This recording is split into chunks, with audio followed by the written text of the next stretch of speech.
আমি তো আসলে ফুটবলের চিন্তা না, আমরা পুরো স্পোর্টসের চিন্তা করা উচিত। ভিয়েতনামের ম্যাচটা ফ্রেন্ডলি ম্যাচই, ওইটাকে আপনাকে হামজা আসলে হামজাকে আনা উচিত বা হামজা খেললে ভালো হয় নাকি ভালো, এটা একমাত্র কোচিং স্টাফ আর টিম ম্যানেজমেন্টের ধারণা। দেখেন হামজা তো প্রফেশনাল রিজন ফুটবল খেলে, ম্যাচ ফিটনেসের প্রবলেম হতে পারে, বাট নর্মালি ফিটনেসে আমার মনে হয় প্রবলেম হয় না। খেলেছেন, এখন বাংলাদেশের ফুটবলটা একটা জায়গায় এসেছে। তো এখন বর্তমানে আবার সরকারও চেঞ্জ হয়েছে, আপনাদের একজন এক্স ফুটবলার আপনাদের কলিগ এখন মন্ত্রণালয়ে এসেছে। এখন ফুটবলের এক্সপেকটেশনটা আপনাদের কেমন? আগে থেকে একটু পরিবর্তন হওয়ার কোনো স্বপ্ন দেখছেন?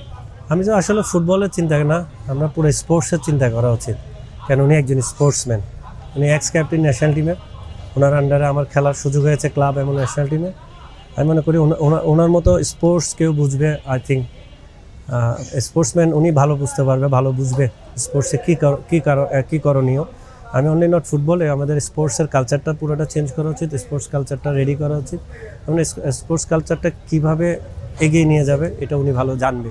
কারণ উনি একদম স্পোর্টসের একদম কিছু থেকে উনি দেখে আসতেছে, স্পোর্টসম্যানদের দেখতেছে।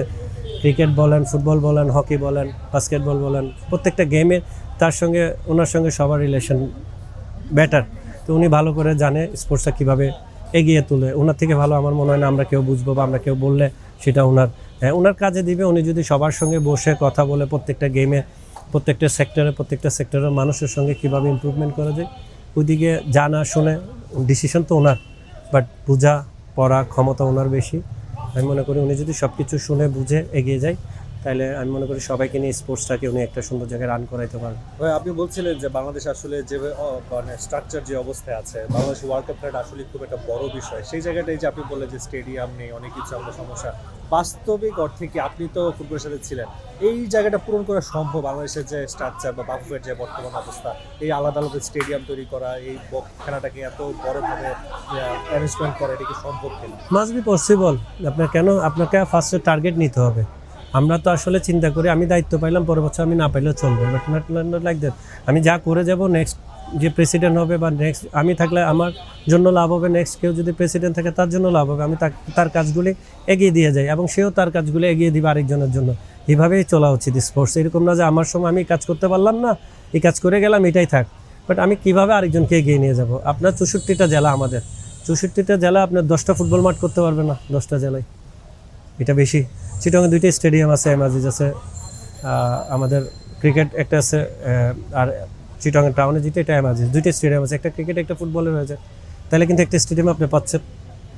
ঢাকায় আপনার ন্যাশনাল ক্রীড়া পরিষদ এটা নিয়ে নেন, দুইটা তো আপাতত মনে হয় আমি এনএসসি কে জিজ্ঞেস, এটা তো দেওয়া পসিবল না দিলে তো ওনাকে আরেকটা বাফুফের মন্ত্রণালয় থেকে আরেকটা রেডি করে নেওয়া উচিত।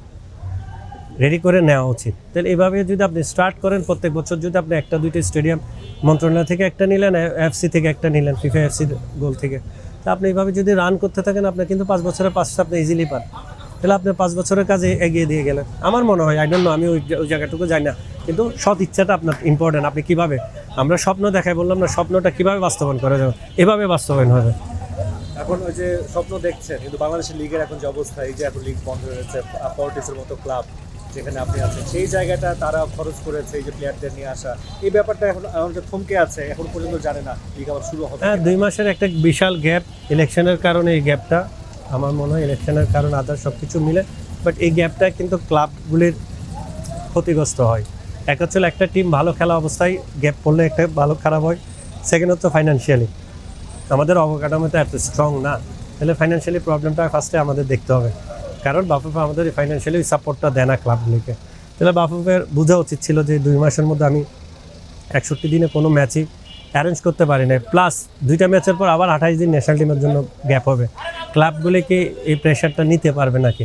প্রত্যেকটা ক্লাব এই প্রেশারগুলি, ফাইন্যান্সিয়ালি প্রেশারগুলি নিতে পারবে নাকি, সেটাও বাফুফের চিন্তা করা উচিত। 2টার সঙ্গে এক হলো আপনার টিমগুলি ভালো পারফরমেন্স আপনারা ফ্লোয়ার মধ্যে আপনি স্টপ করে দিলেন, সেকেন্ড হলে এই ফাইন্যান্সিয়ালি ক্ষতি। 2টা ক্ষতি কিন্তু একটা ক্লাবকে ডিমোরাইজ করতে এনাফ। সামনে ভিয়েতনামের সাথে খেলা, যদিও সিঙ্গাপুরের সাথে ম্যাচটা আনুষ্ঠানিকতা, তবে এই যে এখন আমরা যেভাবে টিমটা সাজাই, সব ম্যাক্সিমাম আমরা দেখি প্রবাসীদের উপর একটা ডিপেন্ড আমরা করি। সেই ডিপেন্ডের কারণে কি এখন যে লোকাল প্লেয়ার বা পাইপলাইনের প্লেয়ার তৈরির আগ্রহটা কি কমে যাবে কিনা বাফুফের? এই যে না, আপনাকে স্টার্ট করতে হবে মিউচুয়ালি, উভয়, নট অনলি সিঙ্গেল। যে আপনাকে একটা ফার্স্টে চিন্তা করতে হবে আপনার পাইপলাইন থেকে কীভাবে প্লেয়ার তুলবেন, আপনার ফিউচার কোন জায়গায়, আপনার একাডেমিক আছে, আপনার বিকেএসপির মতো ক্রীড়া শিক্ষা প্রতিষ্ঠান আছে, আপনি কীভাবে কাজে লাগাবেন। সেকেন্ড হচ্ছে হলো প্রত্যেকটা ডিস্ট্রিক্টে আপনার একাডেমি, এখানে লাইসেন্স দেওয়া হচ্ছে, একাডেমি আছে। এই একাডেমি থেকে কীভাবে কয়েকটা প্লেয়ার নেওয়া যায়। ধরেন 120টা একাডেমি থেকে 5টা প্লেয়ার আসলে তো অনেক ইয়ুথ প্লেয়ার, তাহলে আপনাকে বুঝতে হবে যে এই জিনিসগুলি ধরেন 125টা বা 25টা বলে ওখান থেকে একজন করে আসলে 125 জন আসে ভালো প্লেয়ার। তো আপনাকে এই জায়গাটুকুতে আপনাকে মনোযোগ দিতে হবে। সেকেন্ড হচ্ছে হলো আপনার বাইরের দেশে আমাদের প্রবাসী স্পোর্টস প্লেয়ারদেরও মনোযোগ দিতে হবে, কীভাবে আমরা হামজার মতো প্লেয়ার আমরা পাই। তাহলে কী হবে, উভয় হলে জিনিসটা অনেক স্ট্রং হবে। আপনি একটা হলো প্লেয়ার রেডি করছেন, আর একটা হলো প্লেয়ার রেডি প্লেয়ার আপনি আনতেছেন, দুইটা একসঙ্গে হলে আপনার টিমের এই মেরুদণ্ডটা অনেক স্ট্রং হবে, আপনার রেজাল্ট তখন ভালো রেজাল্ট করতে পারবে। আর হচ্ছে এখন বাংলাদেশ টিম যেটা হচ্ছে সামনে ভিয়েতনামের সাথে খেলবে, সেখানে হামজার খেলাটা এখন পর্যন্ত নিশ্চয়তা পাওয়া যায়নি। সে যদি নাই খেলে তাহলে ভিয়েতনামে তারপর সিঙ্গাপুরের ম্যাচটা আপনি আসলে এক্সপেকটেশন কী করবেন? দেখেন, এখন ডিপেন্ড করে কোচ কী চাই, ম্যানেজমেন্ট কী চাই। আসলে ফ্রেন্ডলি ম্যাচে হামজাকে, ভিয়েতনামের ম্যাচে ফ্রেন্ডলি ম্যাচই, ওইটাকে আপনাকে হামজাকে আনা উচিত বা হামজা খেললে ভালো হয় নাকি ভালো, এটা একমাত্র কোচিং স্টাফ আর টিম ম্যানেজমেন্টের ধারণা। সে না আসলে কী হতে পারে, সে আসলে কী হতে পারে, সে আসলে লাভবান হবে, কারণ নেক্সট ম্যাচ আমাদের সিঙ্গাপুরের সঙ্গে। আর সে যদি না আসে, আমাদের একটা জিনিস আছে যে ওই জায়গাটুকুতে আরেকটা প্লেয়ার রেডি হবে হামজার জায়গায়, যে যদি হামজা কোনো সময় ইনজুরি হয় ওই প্লেয়ারটা তাকে সাপোর্ট দিতে পারবে। সব কিছু উভয় ডিপেন্ড করে কোচিং স্টাফ আর টিম ম্যানেজমেন্টের উপর। অনেকেই তো এখন খেলার বাইরে, অনেক খেলছে না, লিগ হচ্ছে না, যেহেতু হামজাও খেলছে না, সমিত এখন খেলছে না, এটা তাদের সামনের ম্যাচটাতে ফিটনেসে কোনো ঘাটতি তৈরি হতে পারে কিনা? দেখেন, হামজা তো প্রফেশনালিজম ফুটবল খেলে, ম্যাচ ফিটনেসে প্রবলেম হতে পারে, বাট নর্মালি ফিটনেসে আমার মনে হয় প্রবলেম হয় না। ম্যাচ ফিটনেসে লোকাল প্লেয়াররা ট্রেনিং করতেছে, ম্যাচ খেলতেছে না, ম্যাচ ফিটনেসে প্রবলেম হবে। লোকাল প্লেয়ার তো 2টা ম্যাচ খেলবেই, তারা আবার ম্যাচের মধ্যে চলে আসবে। আমি মনে করি এটা আসলে এত বড় ইস্যু না। ইস্যুটা হচ্ছে হলো আপনি কীভাবে রেডি করবেন, টিম, কোচ আর টিম ম্যানেজমেন্ট কীভাবে আপনাকে রেডি করবে, এটাই ইস্যু। লাস্ট প্রশ্ন, আপনি বিকেএসপি স্টুডেন্ট এবং বিকেএসপি থেকে এখন ফুটবলার আসছে না, সেটা লাস্ট ক্রীড়া উপদেষ্টাও বাফুফে সেক্রেটারিকে বলছিল যে বিকেএসপি থেকে সেই ধরনের কোনো ফুটবলার উঠে আসছে না।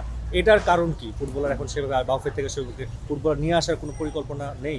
মাঝে বাফুফের পরিকল্পনার সঙ্গে সঙ্গে ওখানে হাই কোয়ালিটির কোচিং স্টাফ রেডি করা, আমার ধারণা হাই কোয়ালিটির কোচিং স্টাফ আছে, আরও বেশি রেডি করা এবং তাদেরকে কাজে লাগানো। তাদেরকে কাজে লাগালে আপনি ওখান থেকে প্লেয়ার উঠে আসবে। আপনাকে টার্গেট নিতে হবে, আমি ওখান থেকে প্লেয়ার আনবো, রেডি করবো, কারণ ওইটা একটা জায়গা যে ভালো প্লেয়ার ওখান থেকে উঠে আসবে বিকেএসপি থেকে, কারণ ওইটার এনভায়রনমেন্টও এরকম। আপনি ওখান থেকে যেভাবে ভালো প্লেয়ার, কোয়ালিটিফুল প্লেয়ার, ভালো প্লেয়ার একটা জিনিস, কোয়ালিটি প্লেয়ার আরেকটা জিনিস। ভালো প্লেয়ার আপনি সব জায়গায় পাবেন, কিন্তু কোয়ালিটি প্লেয়ার পাবেন না। কোয়ালিটি প্লেয়ার ওখান থেকেই আপনাকে রেডি করতে হবে। এখন আসছে না কেন? এটার জন্য আসলে ওখানকার এনভায়রনমেন্ট নিয়ে আপনাকে দেখতে হবে, খুঁজতে হবে, দেন কীভাবে আনা যায় সেটার জন্য একটা বোঝাপড়া, কথার মাধ্যমে বাফুফের সাপোর্ট কি, বিএফএফকে কতটুকু সাপোর্ট দিতে পারে, ওরা বিকেএসপি বিএফএফকে কতটুকু সাপোর্ট, সব কিছু হলো মিউচুয়াল আন্ডারস্ট্যান্ডিংয়ের মধ্যেই আসতে হবে। যদি আন্ডারস্ট্যান্ডিংটা করা হয়, বিএফএফ যদি প্ল্যান করে যে না আমি বিকেএসপি থেকে প্লেয়ার বাইর করব, আর বিকেএসপি যদি চাই আমরা টপ প্লেয়ার আপনাকে বাংলাদেশ ফুটবলকে দিব, তাহলে সম্ভব।